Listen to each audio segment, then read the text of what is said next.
what we certainly have done and what we've embarked on, and we started talking about this in the early part of 2017 for us, was really building credibility on Charles Krug. But yeah, I'd just like to echo the recent scores that Stacy and her team, Leonardo and Joe out in the vineyards, have succeeded in obtaining from Parker. Just phenomenal scores. But as I look back at our history of scores, we have over 90 plus scores from Wine Spectator and Robert Parker. Half of those, and this goes way back, half of those were with Stacy. Oh. So, yeah, you didn't even know this. Wow, nice job. We embarked on this particular style of Sauvignon Blanc, I believe, 1997.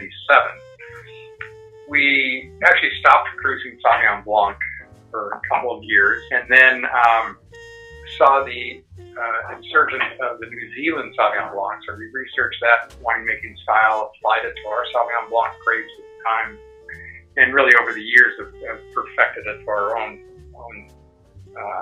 internal style.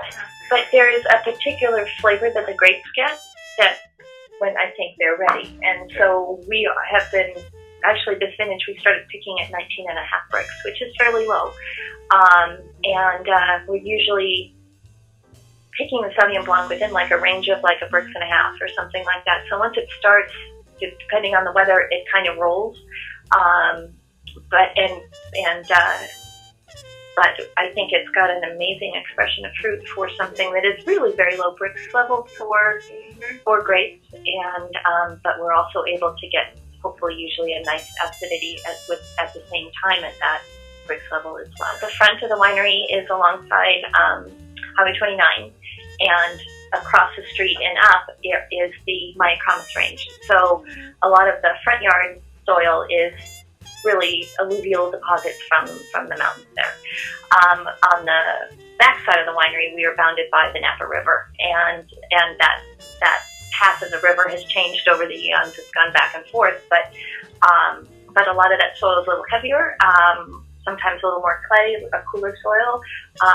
There's some streaky areas of gravel that we use for our reserve Sauvignon Blanc sometimes, and so there is a gradient sort of, and this is true of most vineyard properties around Napa Valley. It's just because of the two mountain ranges and the volcanic activity, you can see dramatic changes throughout a very small area of the vineyard. So a lot of times we're looking for a sweet spot or something that we can highlight or identify with winemaking.